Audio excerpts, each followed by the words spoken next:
Congratulations, Nikhil. Congratulations for your grand success. Thank you sir. Something tremendous, something stupendous, something which shakes you up. आप बताओ कि कितना मेहनत करके आपने ये रैंक अचीव किया। इंजीनियरिंग सर्विस में आईएएस ऑफिसर बनने का जो मज़ा है वो आपको मिल रहा है, नहीं मिल रहा है। फ्रॉम द डे, आज से आप आपको आईएएस ऑफिसर बोल सकते हो, ठीक है। तो इससे बहुत ज़्यादा मेहनत करना पड़ता है, और कितना मेहनत करना पड़ता है एज ए टीचर हम पिछले 10 साल से देख रहा है कि भाई कितना मेहनत करने से स्टूडेंट को मिलता है सक्सेस। तो आपने इतना कितना मेहनत करके ये चीज़ अचीव किया, तो हमारा सारे स्टूडेंट को बताओ, so that they can they can take inspiration from you. Ultimate objective of this video is कि हम सच बात बोले। और मेरे हिसाब से मैंने यहाँ पे एक भी मैं बात कोई नहीं बोलूँगा कि आपको ये मैं स्क्रिप्ट दे रहा हूँ ये बताना है, मेरे तरफ से कुछ भी ऐसे नहीं है। आपको सिर्फ जो सच है वो बताना है, एंड स्टूडेंट आपसे इंस्पायर होके आपका सक्सेस को देख के और स्टूडेंट इंस्पायर हो, मैं ये चाहता हूँ। तो please Nikhil, start please. Sir मैंने प्रिपरेशन 2016 में स्टार्ट की थी। मैं थर्ड ईयर में था तब। तो मैंने उस समय कोचिंग इंस्टीट्यूट ज्वाइन किया था। तो मैंने थर्ड ईयर में तैयारी की थी। जो कि मतलब सीनियर्स बताते थे कि थर्ड ईयर में कर लोगे तो फोर्थ ईयर में प्रेशर थोड़ा कम रहेगा। बिल्कुल सही बात तो है। उस समय मैंने तैयारी की थी। तो फिर फोर्थ ईयर में आते आते फिर कॉलेज में प्लेसमेंट लग गया था मेरा एलएनटी कंस्ट्रक्शन में। ओ। तो फिर मैंने मतलब फिर वो थोड़ी सी प्रिपरेशन डगमगा गई थी उस समय। अच्छा। उसके बाद 2018 का अटेम्प्ट मैंने दिया था, गेट का दिया था, पीएससी नहीं दिया था उस समय। अच्छा। तो उस समय गेट में भी अच्छा नहीं हुआ था, तो फिर मैंने ज्वाइन कर लिया था एलएनटी। अच्छा। तो एलएनटी में मैंने 2.5 साल करीब काम किया। मतलब अच्छा। 2018 से 2021 फरवरी तक काम किया। और उसके बाद मैंने जॉब छोड़ दी वो, अच्छा, टू तुमने प्रिपेयर फॉर जॉब करते फुल हुए फॉर द इतना अच्छा इंजीनियरिंग परफॉर्म कर सर्विसेज। लिया, मतलब यू आर सो ग्रेट।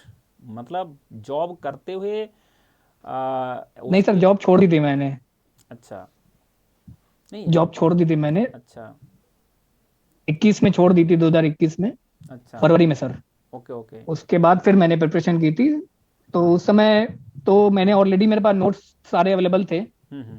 तो फिर मैंने मतलब उस समय तो प्रीलिम्स के लिए तो मैंने सेल्फ ही पढ़ाई की थी उसके लिए। अच्छा। जो मेरे पास 2016 के जो नोट्स अवेलेबल थे, और थोड़ा जो इंटरनेट से इधर उधर मिल जाता है मटेरियल, हम्म। तो उससे मैंने प्रिपरेशन की थी। तो 2016 में मैंने 2021 का प्रीलिम्स दिया था जुलाई में। हम्म। तो फिर प्रीलिम्स मतलब फिर जल्दी से रिजल्ट आ गया था, तो हो भी गया था उसमें। वाह। तो फिर नेक्स्ट नेक्स्ट हडल थी मेंस की। हम्म। तो फिर मेंस के लिए फिर मैंने मेंस का एक क्या कहते हैं कोचिंग इंस्टीट्यूट का बैच ज्वाइन किया था। हम्म। तो मतलब तू क्या करना है कि कौन से एक हिसाब से गाइडेंस के लिए किया था कि हम्म। मतलब सही सही डायरेक्शन में तैयारी करना जरूरी रहता है इस हिसाब से। हम्म। कि इधर उधर भटकना, बहुत सारी चीजें अवेलेबल रहती हैं। बिल्कुल बिल्कुल। आप किसी एक चीज को पकड़ेंगे, कोई भी चीज हो, आप कोई भी, ऐसा नहीं है कि आप कोई एक पर्टिकुलर चीज पकड़ के ही आप कर सकते हैं। आप कोई भी चीज पकड़ के कर सकते हैं, बस एक डायरेक्शन में होना चाहिए वो चीजें। Yes yes. तो फिर वही मैंने की थी। तो मेंस के लिए मैंने प्रीवियस ईयर्स के सारे क्वेश्चंस लगाए थे। हम्म। ईएससी के लगाए थे प्रीवियस ईयर्स, आईएएस के लगाए थे, आईएफएस के लगाए थे। हम्म। जो अनसॉल्व होते हैं, जो मिल जाते हैं, हम्म। इजिली अवेलेबल होता है। और हम्म। बाकी नोट्स रिवाइज किए थे हम्म। सारे। तो फिर मेंस का भी टेस्ट सीरीज ज्वाइन की थी मैंने। हम्म। दो टेस्ट सीरीज ज्वाइन की थी। तो हम्म। उस अभी तो ऑफलाइन तो हो नहीं पाता था, तो ऑनलाइन ही देते थे। हम्म। तो फिर उसके लिए ज्वाइन किया था। हम्म। फिर मेंस दिया था सर। मेंस तो थोड़ा ऐसा लगा था कि अच्छा नहीं हुआ है, हम्म। लेकिन फिर एक महीने में रिजल्ट आ गया तो हो गया उस समय। हम्म। फिर नेक्स्ट इज फिर इंटरव्यू के लिए प्रिपेयर किया। तो उसमें मैंने काफी सारे मॉक दिए थे। एक हम्म। अन अकेडमी का भी मैंने मॉक दिया था, आप ही ने लिया था। हाँ हाँ हाँ। और उसका दिया था। तो मतलब उससे जो भी मुझे पता चला कि हाँ मुझे टेक्निकल में थोड़ी दिक्कतें हैं, और हम्म। कहाँ पे मतलब मैं कितना बोलना है कितना नहीं बोलना है। ज्यादा इंपॉर्टेंट होता है क्या नहीं बोलना है, वो तो सबको पता होता है क्या बोलना है। वो यस ज्यादा यस। इंपॉर्टेंट होता है क्या नहीं बोलना है। हाँ। तो वो चीजें पता चली धीरे हम्म। धीरे, गलतियां पता चली। हम्म। और फिर मेरा इंटरव्यू था मार्च में ही था, 11 मार्च को। हम्म। व्यास सर का पैनल था। तो हम्म। इंटरव्यू भी काफी हद तक ठीक हुआ था। अच्छा। लेकिन कुछ चीजें होती हैं जो एकदम से चीजें इस समय याद नहीं आती हैं। तो नहीं, वो घर में सबका ही होता है। मतलब ओवरऑल ठीक ही था। हम्म। और हाँ, वो थोड़ा सब्जेक्टिव मैटर होता है, तो उससे पता नहीं चलता है कि आपका अच्छा है कि नहीं खराब है। हम्म। तो फिर गेट का दिया था मैंने, गेट दिया था इस साल। तो अच्छा। गेट में भी 192 रैंक आया था मेरा। ओहो, वेरी गुड। और मतलब तुमने सारे तरफ, चारों तरफ में तुम सक्सेस ही सक्सेस है, मतलब तुमने केवल पीक ऑफ सक्सेस में हो अभी। बहुत अच्छा परफॉर्मेंस है। तो अच्छा, तुम्हारा ऐसे तुम कहाँ से हो, मतलब अभी जो बात कर रहे हो अभी कहाँ से? मैं सर होम टाउन से हूँ, मेरा कानपुर घर है। अच्छा। और जी। कहाँ से पढ़ाई किया, बीटेक कहाँ से किया था? मैं सर एनआईटी जयपुर से पास आउट हूँ 2018 का। अच्छा। और पहले जैसे उसके बाद मैंने, एमटेक तो नहीं किया ना? नहीं सर, उसके बाद मैंने जॉब की थी हाँ। करीब 2 साल 8 महीने अच्छा। एलएनटी में। अच्छा। तो उसके बाद फिर मैंने छोड़ के उसके बाद फुल टाइम ईएससी के लिए प्रिपेयर किया था। बहुत अच्छा किया। मतलब ये जो है कि this is known as grand success, और आपने बहुत ही कम टाइम लिया इसको सक्सेस लाने में, क्योंकि जो आपने जॉब छोड़ा और जॉब से सिलेक्शन तक बहुत ही कम टाइम में हो गया।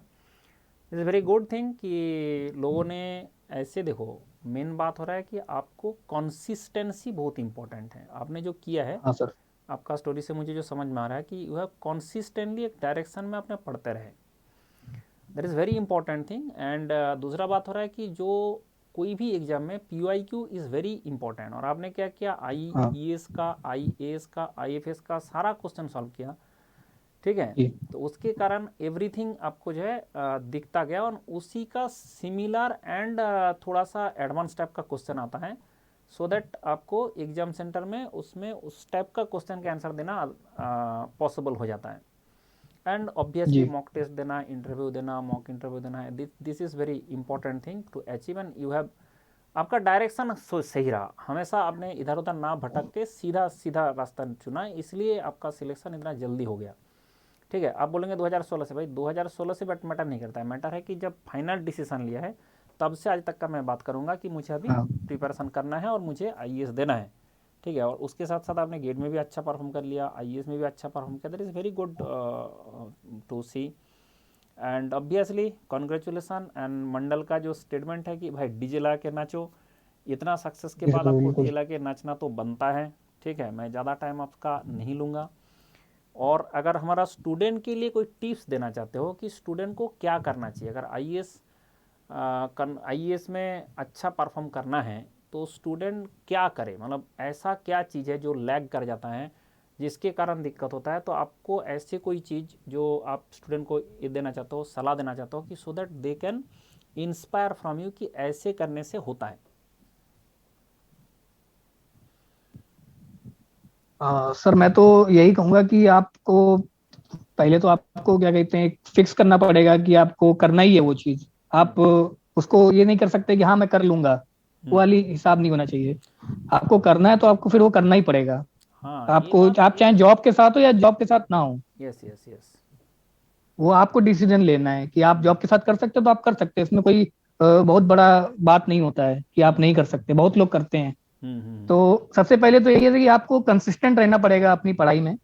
हम्म। आपको जो भी, मतलब आप कोई भी सब्जेक्ट पढ़ते हैं, आपको सब्जेक्ट पढ़ने के बाद आपको उसके प्रीवियस ईयर्स लगाने पड़ेंगे। हम्म। उसके बाद आपको उसके शॉर्ट नोट्स बनाने पड़ेंगे। हम्म। प्लस आपको रिवीजन जरूर करना पड़ेगा, क्योंकि आप रिवीजन नहीं करेंगे तो आपका सब उड़ जाएगा पीछे का जो भी आपने पढ़ा है। कोई एकदम भी एकदम। सब्जेक्ट पढ़ाओ, आप कितने भी तेज बच्चे हो, हम्म। कुछ भी हो, आप एवरेज हो, लो बिलो एवरेज हो, तेज हो, उससे कोई फर्क नहीं पड़ता अगर आपने रिवीजन नहीं किया है। बिल्कुल तो आपको बिल्कुल। रिवीजन रहेगा तो आपकी कम से कम प्रीवियस, आपका प्रीलिम्स के लिए आप क्वालिफाई हो जाएंगे कि हम्म। हाँ। अब बाकी बच्चों में ये रहता है कि पहले से ही मेंस की तैयारी करने लगते हैं। हम्म। तो आजकल क्या है कि प्रीलिम्स में रिजेक्शन रेशियो सबसे ज्यादा होता है, कि हम्म। बच्चे प्रीलिम्स ही नहीं निकालेंगे तो मेंस की क्या तैयारी करेंगे। हम्म। तो मुझे लगता है कि मेरा ये मानना है कि, तो मुझे लगता बिल्कुल है सही प्रीलिम्स बोल रहे पे हो, आप बिल्कुल फोकस सही। करिए, हम्म। कि प्रीलिम्स पे आप फोकस करिए, प्रीलिम्स को हल्के में मत लीजिए, है ना। हम्म। आप पहले पेपर को भी हल्के में मत लीजिए। जीएस का जो पेपर होता है उसमें हम्म। भी आपको 80 से 100 नंबर आते हैं, तभी आपका सिलेक्शन होने का चांसेस रहता है। तो बिल्कुल उसको सही भी बात आप है। फोकस में रखिए। आप ज्यादा उसमें टाइम मत दीजिए, क्योंकि ये 200 नंबर का ही होता है, लेकिन हाँ इतना रखिए कि आपके 80 से 100 आ जाएं। हम्म। आपका उतना टाइम वेस्ट ना हो, लेकिन 80 से 100 उसमें आ जाएं आपके। हम्म। और स्कोरिंग होता है मेंस। तो मेंस में तो मैं यही कहूंगा कि आपने प्रीलिम्स निकाल लिया है तो आपको बेसिक कंसेप्ट तो आपके क्लियर ही होंगे। हम्म। अगर नहीं भी होंगे तो आप मेंस पढ़ेंगे तो धीरे धीरे वो होते ही जाएंगे। हम्म। तो जब अच्छा, आप ये कि सब्जेक्ट एक एक मेंस के सब्जेक्ट उठा लिए के, तुमने लिख के प्रैक्टिस किया कि ऐसे ही जैसे क्वेश्चन लिखने का प्रैक्टिस, राइटिंग स्किल कैसे जी डेवलप किया मेंस के लिए? शुरू में तो सर पहले, शुरू में तो यही था कि बस क्वेश्चन पहले सॉल्व हो जाए।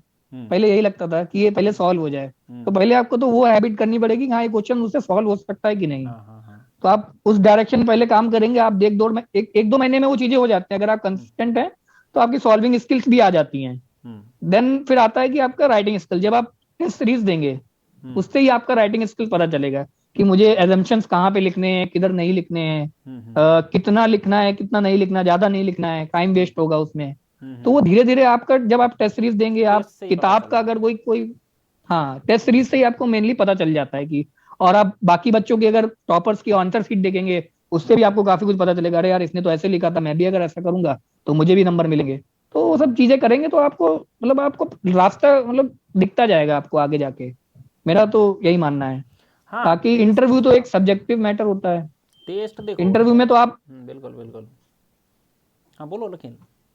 हाँ इंटरव्यू में तो यही होता है कि आप बस जो आपने पढ़ा है बस वो आप ध्यान रखिए। कुछ आप लड़के इधर उधर भाग जाते हैं कि भाई ये पूछ लेगा, वो हम्म। पूछ लेगा, ये पूछ हम्म। लेगा, मतलब बहुत सारी चीजें इधर उधर से आने लगती हैं। तो हम्म। मेरा मानना है कि एक ही जगह आप फोकस रखिए। हम्म।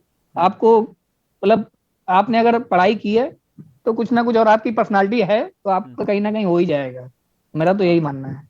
बिल्कुल सही बोला तुमने, क्योंकि अल्टीमेटली एक कंसिस्टेंसी जो सबसे इम्पोर्टेंट है। हाँ कंसिस्टेंसी, रिवीजन करना है, टेस्ट देना है, नोट्स बनाना है, लिख लिख के प्रैक्टिस क्या करोगे? टेस्ट दे दिया तो टेस्ट सीरीज आपने ज्वाइन किया था तो लिख लिख के प्रैक्टिस कर लिया, और जब लिख लिख हाँ के प्रैक्टिस किया तो उसके बाद आपका जो जहाँ पे गलती होना था किस तरह से लिखना है वो तो हो गया, वो तो आपको पता चल गया, तो इसके कारण हो गया। फिर जी, इंटरव्यू के लिए जो आपने किया कि बहुत सारे आपने मॉक इंटरव्यू दिया, सो दैट आपका कहाँ पे दिक्कत हो रहा है, क्या हो गलतियां रहा हैं। है, तो उसके हम्म। तुरंत जो है उसका सेम टाइप का मेंबर से, जैसे हमारे साथ भी जो मेंबर थे जो बहुत ही एक्सपीरियंस्ड लोग थे, तो उसके चक्कर में वो लोगों ने बताया। मैं तो सिर्फ टेक्निकल बताया हूँ, और जो बाकी जी इंटरपर्सनल स्किल है उस सब सारे के बारे में वो लोगों ने बताए थे। तो आज़ाद सर थे, और हमारा आईएसएम का भी जी थे सर, तो वो लोगों ने बहुत अच्छे तरीके से गाइड कर दिया। That is a very good thing, and आपने अचीव किया तो very very many many congratulations. And आपके लिए मैं बोलूँगा आप डीजे ला के नाचो, and thank you sir. World is too small, we will meet again and again. ठीक है, and of course sir. Obviously today से आप ध्यान रखें कि आपका एक डिजिग्नेशन चेंज हुआ, you are now IAS officer. ठीक है, इसको एंजॉय करें एंड खुश होके काम करें। हाँ हाँ, देश के लिए काम करें। अभी मैं एक ही चीज़ बताऊंगा कि नाउ इट्स योर जर्नी, आपका स्टडी वाला जर्नी ख़त्म हो गया, आप जाके जर्नी शुरू होता है कि be you should be the in the process, और you should be in the, देखो हम लोग ये चीज़ भूल जाते हैं कि हमें इस कंट्री में इतना पॉपुलेशन होते हुए हमें जो एक अपॉर्चुनिटी दिया गया टू सर्व, तो वो अपॉर्चुनिटी कितना कम लोगों को मिलता है। उसके बाद वी शुड बी ग्रेटफुल कि हम एडवांटेजियस है, हम एडवांटेजियस पोजीशन में हैं, तो उसके कारण हमारा जिम्मेदारी ज़्यादा है कि हमें उसका ठीक से इस्तेमाल करना है। क्योंकि हर पोस्ट जो भी आपको मिलेगा, हर पोस्ट, एक पोस्ट क्या है वो मैटर करता है, और दूसरा होता है कि वो पोस्ट कौन बैठा है उस पोस्ट में, उसके ऊपर मैटर करता है। जैसे आपको कितना पावर दिया जाएगा, कितना दिया जाएगा, वो तो आपका डिपार्टमेंट डिसाइड करेगा, लेकिन उसके साथ साथ जो वहाँ पे बैठ के काम कर रहा है उस चेयर में, उसका पर्सनालिटी एंड उसका जो थिंकिंग है, उसका जो देश के प्रति ये है कर्तव्य है, वो भी बहुत ज़्यादा मैटर करता है। तो इसलिए मैं चाहता हूँ कि आप भी देश के लिए काम करें, and all the best for your future, and very very many many congratulations. And चलो खुश रहो, डीजे ला के नाचो अभी, थैंक यू। एंड उसके थैंक बाद यू सारे सर। हो गया। ठीक है, चलो खुश रहो। Okay sir. ओके।